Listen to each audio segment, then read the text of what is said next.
When I was a child, I always looked forward to a visit from my grandma. I enjoyed her company, but I especially enjoyed putting my hands into her deep coat pockets. I was almost always rewarded with a small brown bag of M&Ms. My sisters and I would sit at the table, separate our candy by color, and savor every last piece. I blame my grandma for the fondness I still have for this small candy adorned with an M, this candy which is now the official candy of the new millennium, the year 2000, Roman numerals MM. In honor of the year MM and of my fondness for the candy, I felt it only appropriate to share some knowledge about the history, production, and variety of my favorite candy, M&Ms. The tasty history of M&Ms really began thousands of years ago when chocolate was first discovered. It was used by the Mayan and Aztec civilizations, and it was a liquid beverage made up of whole milk, cocoa butter, sugar, and chocolate liquor, which came from the grinding of cocoa beans. During the Spanish Civil War, the Spanish colonies brought the drink back to Europe, and 300 years later, a method was found to produce solid chocolate. Along the way, Forrest G. Mars picked up the ingredients and started a company in Newmark, New Jersey to make M&Ms. Plain M&Ms were first sold to the public in 1941. They came in a brown cardboard tube. However, in 1948, they changed the tube to the brown package still seen today. And in that brown package was the only color of M&M found inside. The only color was brown.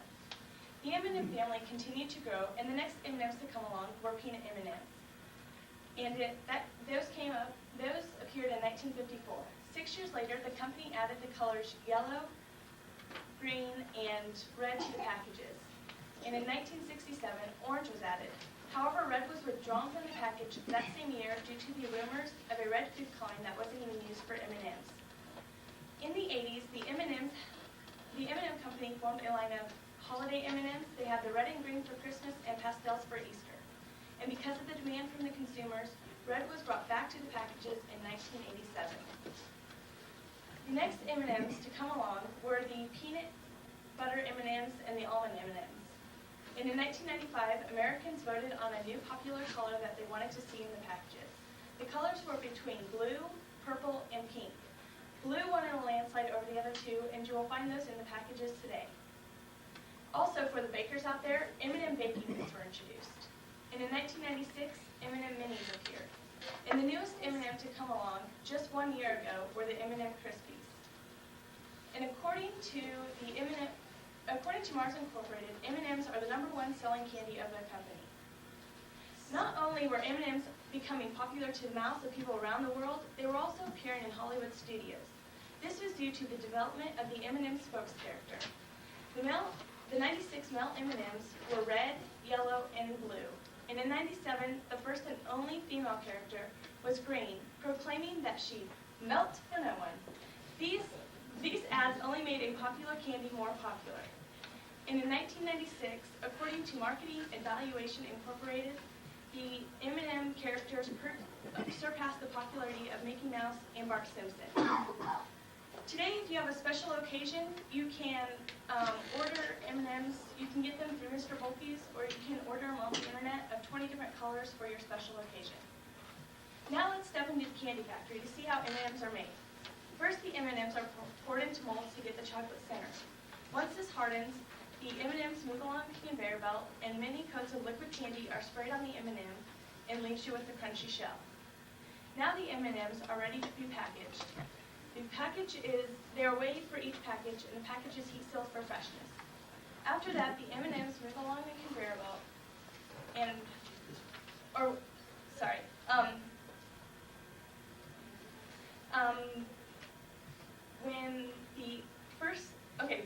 once the M&Ms, they move along the conveyor belt, and many coats of liquid candy are sprayed on top, and that leaves you with a crunchy shell. Now the single color batches are added to the other colors and are ready for the famous M. The M&Ms move along a conveyor belt, and rubber rollers gently touch each M&M, leaving the M imprint.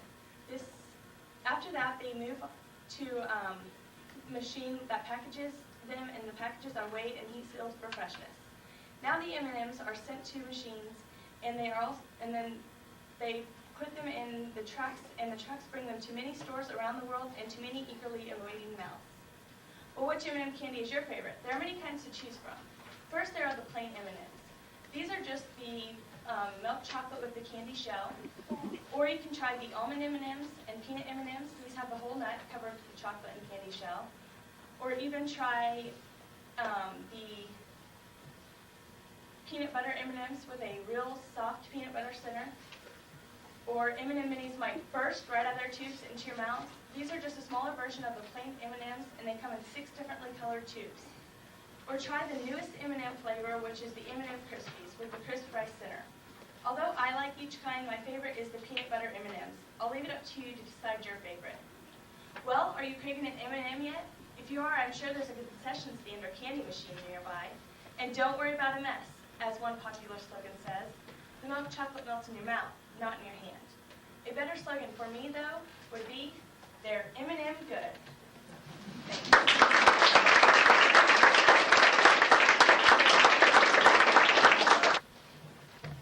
Driving faster than the speed limit might get you to your destination a little earlier, but it might also get you a ticket.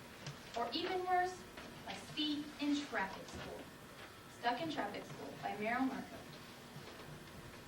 It's 6 a.m. on a Saturday, and I am not just awake, I am agitated and resentful with that bad stomach thing I used to get every morning in high school. I keep saying to myself, you're really overreacting. Calm down. It's only for one day. But I am out of control, because at 8:45 a.m., I have to go to traffic school. In California, if you get a moving violation and you do not want it to appear on your record, thereby making your insurance premiums skyrocket, once every 18 months, you have the option of attending 8 hours of state-licensed traffic school. It costs about $160, which turns out to be a mere fraction of what your offense will cost if your insurance rates go up. When I got a ticket for an illegal U-turn in 1992, I was so overcome with raw feelings of rebellion that I said, let them raise my rates. It's worth $500 to me not to be forced to sit in some godforsaken class. But for the next couple of years, as I obediently paid my much higher insurance premiums, I thought to myself, to heck with being a rebel girl. Next time, let's think about being mature enough to select the option that doesn't cost so much. So this time, when I was pulled over in order to help some cop make his ticket quota, he said I rolled through a stop sign, but I swear to you, he clocked my speed at 3 miles an hour. I swallowed my bubbling rage and signed up. It really wasn't that bad, my friend Mavis said, recalling her reluctant attendance at traffic school. It was taught by a Beverly Hills cop who spent most of the day telling us ways to get out of tickets, like finding out when the arresting officer has his vacation days and trying to schedule your court appointment during that time. Okay, so the first step was to select from a 5-page list of eccentrically titled schools. This being Los Angeles, even traffic school has to have an angle. Lucky break, traffic school was being held too far away. Pizza for You Comedians 2 was too late for my deadline. The only thing left was the Improv Comedy School, which was taking place the next weekend just a couple of blocks from my house, which is how at 8:45, one Saturday morning, I find myself wandering the empty halls of a community center until I come to a classroom with an open door. Inside are 20 casually dressed adults seated at tiny grade school desks. Sorry, this is an AMY seminar, says a man from the front of the room. I turn to leave. Then I hear snickering. Oh, ha ha, I get it. This is comedy school. Lucky me. There are still some seats on the freight train to hell. From the moment I sit down, my new, more positive attitude begins to fade, and I am overcome by hate at first sight. The instructor, whose name is Jerry, begins by listing his credentials. He played a teapot in a Klondike bar commercial, and if we are willing to sign his petition, maybe he'll be eligible for a cable access show in our area. Everyone did get tickets, didn't they? He asks. Because a lot of serial killers come to these classes to pick up victims. You never really know who could be sitting next to you. Ha ha, good one. It's only 9:15, and I have already gone through most of those all too familiar and unfortunate desk postures as though they are positions in a yoga regimen. I become obsessed with thoughts of home, just like I did in real school, when I would invent reasons to get the school nurse to call my mother.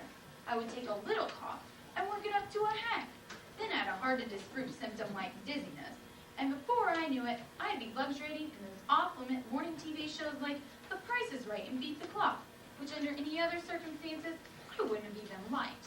Then I remember, Mom's dead. I I can't play that card now. I'm a hostage. 12:45 p.m. Lunch.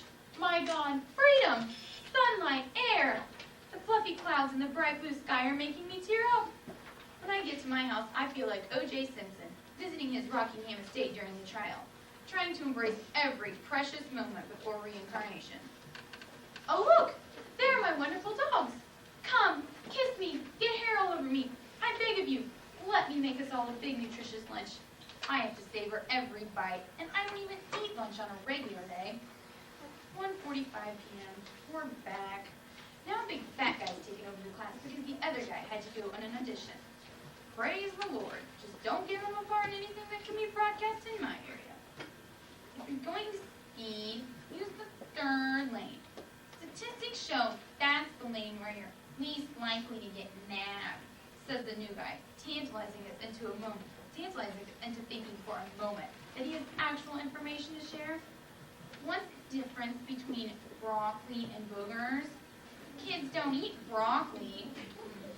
By 2 p.m., I am brooding about our disintegrating culture. Everything seems futile. We'll all be dead soon anyway. Then it occurs to me, I do have a card I haven't played yet. The girls' room. Newly energized, I head toward the door in the corridor. Inside, I meet up with another refugee from class. With grim determination, we comb our hair and apply mascara. Sadly, we do not have our giant cans of hairspray with us today. As I stand and stare at the maroon and gray tiles and read the graffiti, she offers me a cigarette. I take one and we both light up, and I don't even smoke. By the time we get back, the instructor is passing her an laminated magazine reprint from the 1992 issue of Sports Car International, an article about his father's auto body shop. I wearily put my head on my desk and realize I have learned something after all. Having to endure hours of unfunny jokes is the Western equivalent to Chinese water torture, which is ultimately why comedy school has some value. I am so sick of listening to these guys that I am actually hungering for information about the motor vehicle code. So I promise God that if he will just let me go home, I'll read my driver's test manual from cover to cover.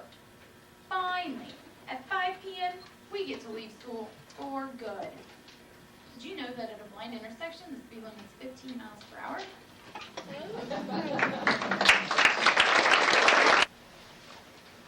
What do mealworm chow mein and honeybee souffle have in common with a peanut butter sandwich with strawberry jam? Well, they all contain insects or insecticides. You'd be surprised at how many of the foods you eat every day contain bugs.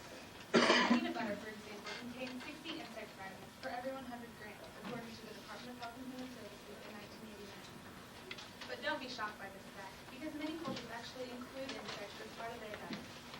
America is one of the few that don't. Michael Burgess, an entomologist at Oregon State University, said, "We have an innate bias against insects that I blame on our European heritage. For our culture, insects are outside the realm of food.